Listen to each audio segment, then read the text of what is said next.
যে এসেনশিয়াল ড্রাগের লিস্ট, এটা কি আসলে? আমাদের হাইকোর্ট বলছেন যে এটা হলো right to life. It is inextricably linked with right to life. ঔষধের প্রাথমিক প্রযোজ্যতাটা জীবনের অধিকারের সঙ্গে সম্পৃক্ত।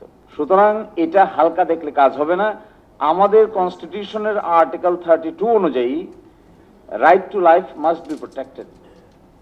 এবং অ্যাকর্ডিং টু এখন আজকে এসে যেটা দেখলাম আমি, ইন্টারিম গভর্নমেন্টের সময় একটা টাস্ক ফোর্স গঠন করেছিল, উপদেষ্টা পরিষদ না, টাস্ক ফোর্স। এটার নাম হয়েছিল 24/7/2025-এ এই টাস্ক ফোর্স গঠিত হয়, 18 সদস্য বিশিষ্ট, যার হেড ছিলেন সম্ভবত পিজি হসপিটালের পিজি মেডিকেল ওটার যিনি ভিসি ছিলেন তিনি তার হেড ছিলেন।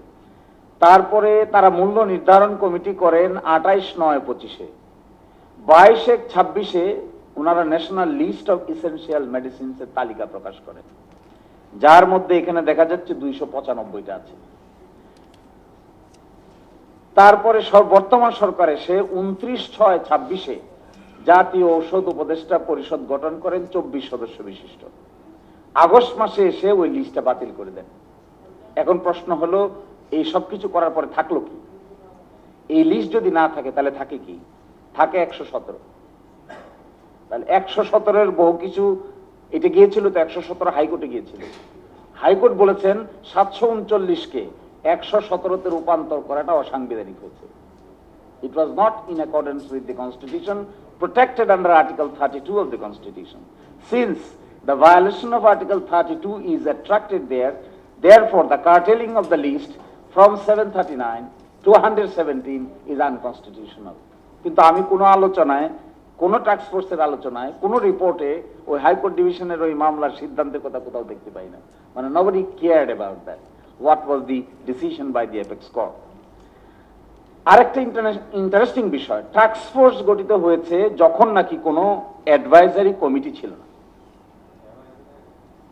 এখন can an interim government constitute a task force while there was no such constitution of an advisory council? That is what is the legal question. An advice given by the task force is whether this is covered by section 13 of 2023 or not. যে বিতর্কটা এখন এসে সরকার develop করছে, যেহেতু ওখানে একটা advisory council গঠন করার কথা ছিল, কাউন্সিল গঠন করা হয় নাই, সুতরাং it was not in accordance with section 13 of the law. Therefore they have scratched এবং নতুন করে আরেকটা কমিটিও গঠন করেছে, উপদেষ্টা কমিটি নামে। আমাদের আন্ডারস্ট্যান্ডিং হইল, legal understanding, since there was no such constitution of national advisory council, there was no bar to form a national task force.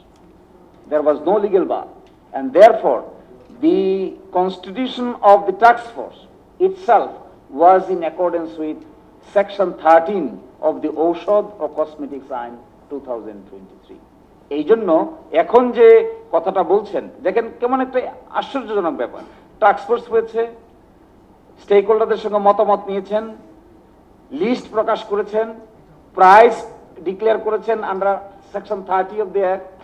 এখন আমরা এসে বলছি ইট ইজ ক্র্যাশড হয়ে গেছে, it will not functional, it is crashed. কেন crashed? কারণ task force কেন করেছে, অ্যাডভাইজারি কাউন্সিল কেন করে না? This type of discussion is very immature understanding এর ফল। এইভাবে একটা ন্যাশনালি ইম্পর্টেন্ট ইস্যুগুলোকে চোর পুলিশ বা টম এন্ড জেরি খেলার তো কোনো অর্থ হয় না। Something Tom and Jerry play. A highly powered task force constituted something. এখানে যদি কোনো অবজেকশন থাকে রিভিউ ইট, এখানে যদি অসুবিধা থাকে তাহলে দুটা বাদ দেন, তিনটা অ্যাড করেন, পাঁচটা মাইনাস করেন। Why are you scratching the list in its entirety? It does not have any neither in probative value nor in legal value. এটার কোনো আন্ডারস্ট্যান্ডিংই তো থাকতে পারে না।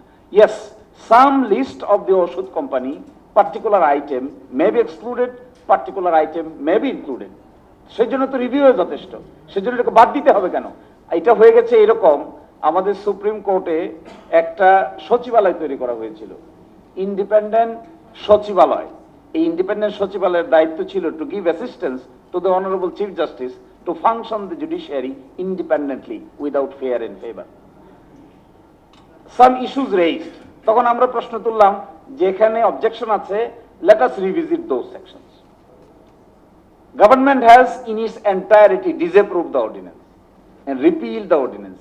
Eventually, the constitution of the Supreme Court Independent Secretariat has been scratched, dismantled, building dismantled, organ dismantled. Now we have to start all over again. Same thing they are doing here.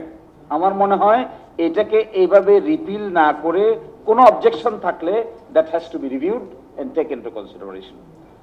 আর লাস্টের কথাটা আমি তো লিগেলের বাইরে কিছু বলতে পারবো না, because this is your part, আপনাদের ডোমিনে আমার এন্টার করা উচিত না।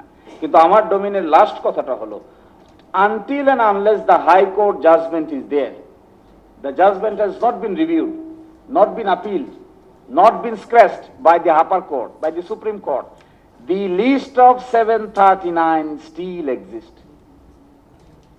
No authority, including advisory council, including task force, can supersede the list approved by the High Court.